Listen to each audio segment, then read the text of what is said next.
हदीस पाक सुनेंगे आपकी तबीयत बड़ी ठंडी होगी। मेरे नबी पाक सल्लल्लाहु ताला अलैहि वसल्लम ने इरशाद फरमाते हैं कि जो बंदा सवाल से बचना चाहेगा, इरादा करेगा अल्लाह मैंने किसी से नहीं मांगना, फरमाया जो सवाल से बचना चाहेगा रब उसे सवाल से बचा लेगा। और जो लोगों से बेनियाज होना चाहेगा, कहेगा या अल्लाह मुझे दुनियादारों का मोहताज ना बनाओ, अपनी बारगाह से अता फरमा। जो लोगों से बेनियाज होना चाहेगा अल्लाह लोगों से बेनियाज कर देगा। और फरमाया जो सब्र का इरादा करेगा अल्लाह उसे सब्र की तौफीक भी अता फरमा देगा। इरादा तो करे, प्रोग्राम तो बनाए, तौफीक तो अल्लाह देगा।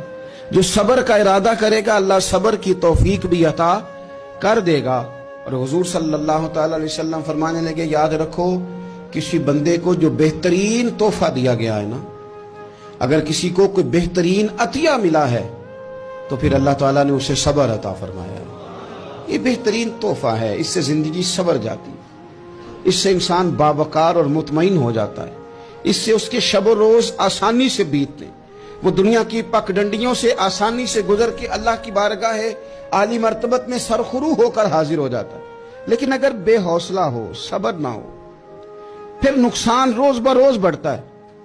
और फिर मेरे रसूल पाक सल्लल्लाहु ताला अलैहि वसल्लम इरशाद फरमाते हैं कि असल बात यह है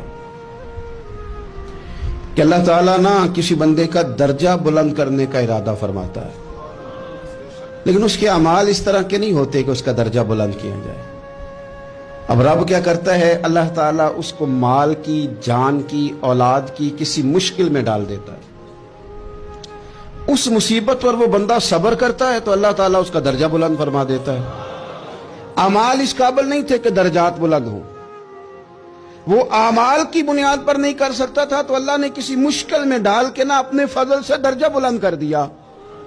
अब जो राह तरीकत का मुसाफिर था, जो सलूक की मनाजिल तय कर रहा था, जो अल्लाह रसूल के करीब जाने चाह रहा था, उसके लिए कितनी आसानी हो गई कि मुजाहिदा तो ज्यादा ना कर सका, कसरत से नफली सोमो सलाद का बंदोबस्त तो ना कर सका, थोड़ा सा सब्र किया, रब ने अपना और अपने महबूब का कुर्ब अता फरमा दिया। तो ये तो आप सब्र करने के लिए जब निकले हैं तो आपने तो रब रसूल को पा लिया। ये सब्र तो वो वाला सफर है जिसकी जो मंजिल है वो अल्लाह रसूल का कुर्ब है। तो हम लोग थोड़ी थोड़ी बातों में हौसला हार जाते हैं, सब्र छोड़ जाते हैं, परेशानी बढ़ जाती है।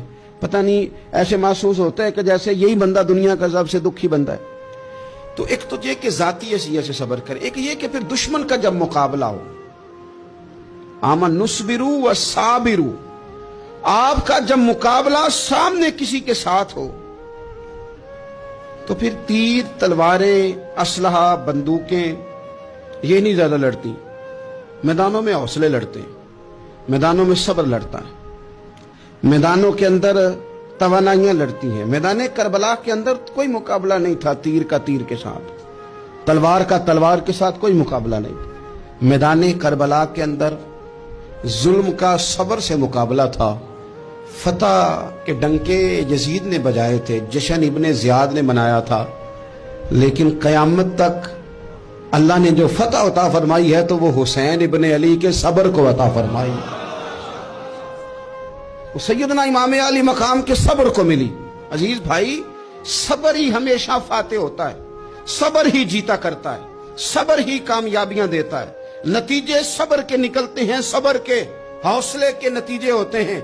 हमारी जल्दबाजी हमें शिकस्त खुर्दा कर देगी, हमारा हौसला ना होना हमें हरा देगा, हम कमजोर पड़ जाएंगे अगर हम बेहौसला हो जाएंगे।